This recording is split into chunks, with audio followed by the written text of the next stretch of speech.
आप देख रहे हैं headlines daily HT news.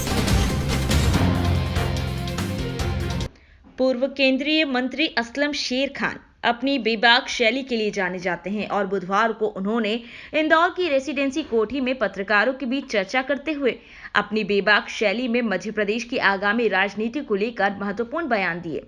Aslam Sher Khan ने ज्योतिरादित्य सिंधिया के भाजपा में जाने को कांग्रेस की एक बड़ी क्षति बताया। वहीं उन्होंने हाल ही में इंदौर में कांग्रेस के एक प्रदर्शन में पूर्व सांसद कांतिलाल भूरिया द्वारा राम मंदिर धन संग्रहण पर दिए गए बयान की निंदा की। उन्होंने कहा कि राम मंदिर निर्माण की पहली आधारशिला बाबरी मस्जिद के ताले खोलकर कांग्रेस ने ही रखी थी।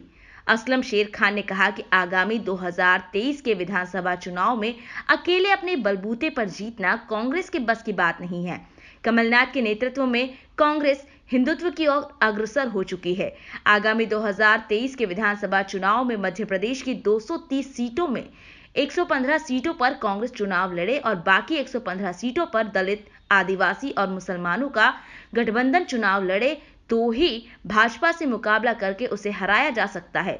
असलम शेर खान के बयानों के बाद यह कयास लगाया जा रहा है कि प्रदेश में अब एक नया गठबंधन शीघ्र ही मूर्त रूप देने वाला है, जो कांग्रेस के ही कुछ मुस्लिम नेताओं की अगुवाई में बनेगा। हालांकि यह बात भी सामने आ रही है कि मध्य प्रदेश में आगामी विधानसभा चुनाव में हैदराबाद के ओबीसी की पार्टी भी अपनी उम्मीदवार खड़ी करेगी।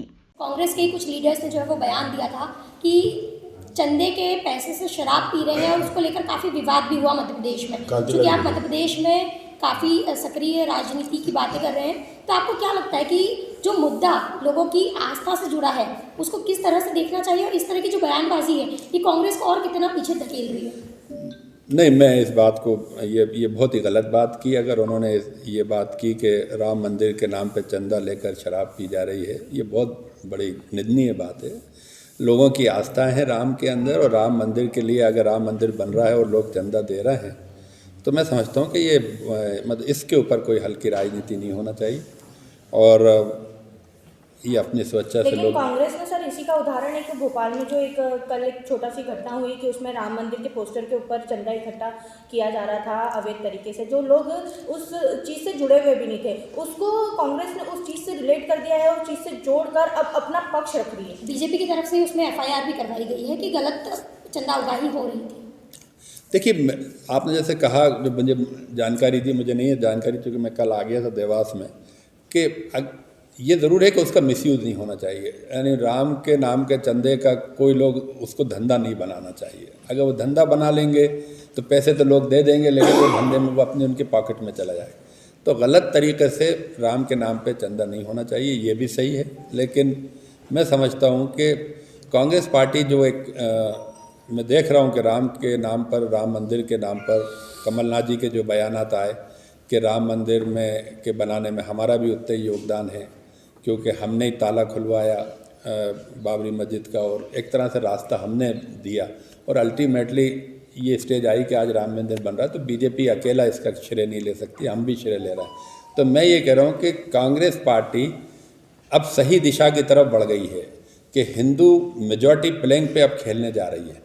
यानी सेक्युलरिज्म का वो जो इंदिरा गांधी वाला जो दौर था, या जो नेहरू जी और महात्मा गांधी और सरदार पटेल और मौलाना वाली जो थी, और इंदिरा गांधी तक वो राजनीति, 80 का दशक आप उसको कट ऑफ दशक मान लीजिए। 80 के बाद की राजनीति और 80 से पहले का भारत, ये अलग अलग दो थी। तो अब ये हिंदू प्लेइंग पे जा रही है कि कमलनाथ जी इसको, कांग्रेस को हिंदू प्लेइंग पे ले जा रहा है, धीरे धीरे ले जा रहा है, लेकिन उस तरफ ले जा रहा है। तो मैं समझता हूँ कि इसमें कोई बुराई नहीं है। लेकिन यहाँ ही मैंने भी अब ये सोचा है कि जो मुस्लिम मतदाता है वो बिल्कुल आइसोलेशन में चला गया, उसका रोल ख़त्म हो गया। कांग्रेस हिंदू प्लैंक पे चली गई, मतदाता मतलब बीजेपी मतलब कांग्रेस को आज भी बैशिंग मारती है, उनको मतलब बुरा भला कहती है कि ये ना मुसलमान मतदाताओं को वोट बैंक पे चलते हैं। तो मेरा ये मानना है कि जैसे अभी आपने कहा कि अब वो स्टेज आ गई कि हम जैसे लोगों को रोल में आना पड़ेगा, और इसलिए मैंने उस रोल को एक है ना डिफ़ाइन किया कि जो 2023 का इलेक्शन होगा उसके अंदर मुसलमान एक अपनी शक्ल में होंगे, वो किसी के वोट बैंक नहीं होंगे, और दूसरा दलित आदिवासियों के साथ महागठबंधन करेंगे, क्योंकि हम लोग कोई चुनाव जीतने वाली पोजीशन के मतदाता नहीं हैं।